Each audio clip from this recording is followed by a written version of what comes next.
भारत में नहीं आएगी कोरोना की तीसरी लहर।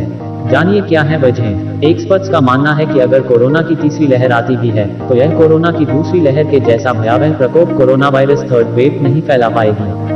बीते कुछ दिनों से भारत में कोरोना संक्रमण के आंकड़े कम होते नजर आ रहे हैं। कोरोना वायरस के डेल्टा वेरिएंट की वजह से दुनिया भर के कई देश कोरोना की चौथी लहर से जूझ रहे हैं। वहीं भारत में कोरोना की तीसरी लहर कोरोना को लेकर जताई जा रही आशंकाएं अब धीरे धीरे कमजोर पड़ती जा रही हैं। एक्सपर्ट्स का मानना है कि अगर कोरोना की तीसरी लहर आती भी है तो यह कोरोना की दूसरी लहर के जैसा भयावह प्रकोप नहीं फैला पाएगी। बीते कुछ दिनों से भारत में कोरोना संक्रमण के आंकड़े कम होते नजर आ रहे हैं। हालांकि केरल में अभी भी कोरोना संक्रमण के मामले अन्य राज्यों की तुलना में सबसे ज्यादा आ रहे हैं, लेकिन कोविड-19 का प्रभाव फिलहाल केरल तक ही सिमटा नजर आ रहा है। भारत में कोरोना की तीसरी लहर के अक्टूबर और नवंबर में आने की संभावना जताई गई थी, लेकिन कोरोना की तीसरी लहर को लेकर अभी तक कोई संकेत सामने नहीं आए हैं जो राहत की खबर कही जा सकती है। इस राहत का ये मतलब नहीं है कि कोविड-19 का खतरा टल गया है।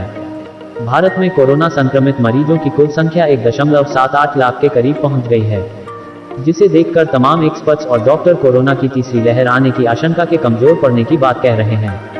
आइए जानते हैं वो क्या कारण हैं जिनकी चलते भारत में कोरोना की तीसरी लहर के आने की संभावना को कमजोर बताया जा रहा है। भारत में कोरोना संक्रमित मरीजों की कुल संख्या 1.78 लाख के करीब पहुंच गई है। वैक्सीनेशन। कोरोना से जंग लड़ने में सबसे बड़े हथियार कोरोना वैक्सीन के साथ भारत ने 100 करोड़ लोगों के वैक्सीनेशन का आंकड़ा छू लिया है। दुनिया के अन्य देशों के मुकाबले कोरोना को खत्म करने की लड़ाई में भारत कहीं ज्यादा आगे नजर आता है। भारत में कोरोना वैक्सीन की उपलब्धता ने इसे लोगों के लिए आसान बनाया है। कोविड-19 महामारी की शुरुआत के 10 महीने के अंदर ही कोरोना वैक्सीन के साथ लोगों का टीकाकरण शुरू करना भारत के लिए किसी बड़ी उपलब्धि से कम नहीं है। इसी साल 16 जनवरी को शुरू हुए टीकाकरण अभियान में सबसे पहले फ्रंटलाइन वर्कर्स को कोरोना वैक्सीन देने की शुरुआत की गई थी। 1 मार्च से गंभीर बीमारियों से जूझ रहे 45 और 60 के सभी लोगों के लिए कोरोना टीकाकरण का दूसरा चरण शुरू हुआ। तीसरे चरण में 1 अप्रैल से 45 के सभी लोगों को कोरोना वैक्सीन दी जाने लगी।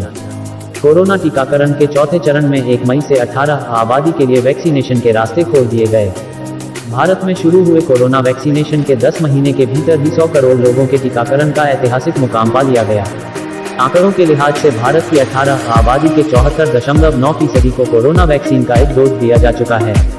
वहीं 18 आबादी के 30.9% लोग पूरी तरह से वैक्सीनेटेड हो चुके हैं। माना जा रहा है कि टीकाकरण की यही रफ्तार रही तो अगले साल की पहली तिमाही तक कोरोना वैक्सीनेशन का राष्ट्रव्यापी अभियान पूरा कर लिया जाएगा। भारत में वैक्सीनेशन के लिए Covishield, Covaxin, Sputnik V, Moderna और जॉनसन एंड जॉनसन की वैक्सीन इस्तेमाल की जा रही है। इनमें से कोविशील्ड और कोवैक्सीन का उत्पादन भारत में ही हो रहा है, जिसकी वजह से यह लोगों को आसानी से उपलब्ध हो रही है। वैक्सीनेशन को सफल बनाने में कोविशील्ड और कोवैक्सीन का बड़ा हाथ है। कहा जा सकता है कि भारत में बन रही इन वैक्सीन के चलते टीकाकरण अभियान आगे भी सुचारू तरीके से चलता रहेगा। वैक्सीनेशन की वजह से कोरोना वायरस की चपेट में आने के बाद भी लोगों की हालत गंभीर होने की संभावना बहुत कम है। वहीं कोरोना का एक टीका भी लगा होने से मौत की संभावना 96% से ज्यादा कम हो जाती है। कहना गलत नहीं होगा कि 100 करोड़ लोगों के वैक्सीनेशन के साथ कोरोना के संक्रमण की संभावना कम ही होगी। कोरोना वायरस का नया वेरिएंट नहीं आया सामने। भारत में कोरोना की दूसरी लहर के बाद जीनोम सीक्वेंसिंग और अन्य अध्ययनों पर तेजी से काम किया गया। कोरोना संक्रमण को ट्रैक करने के लिए भारत में अब तक करीब 60 करोड़ लोगों के कोविड-19 सैंपल टेस्ट किए जा चुके हैं। जीनोम सीक्वेंसिंग और अन्य अध्ययनों से साफ हो चुका है कि अक्टूबर के मध्य तक वायरस में किसी तरह का म्यूटेशन होने के संकेत नहीं मिले हैं। वायरोलॉजिस्ट और डॉक्टरों की टीम का मानना है कि कोरोना की दूसरी लहर के लिए जिम्मेदार कोरोना वायरस के डेल्टा वेरिएंट में म्यूटेशन नहीं हुआ है, न ही किसी अन्य घातक वेरिएंट।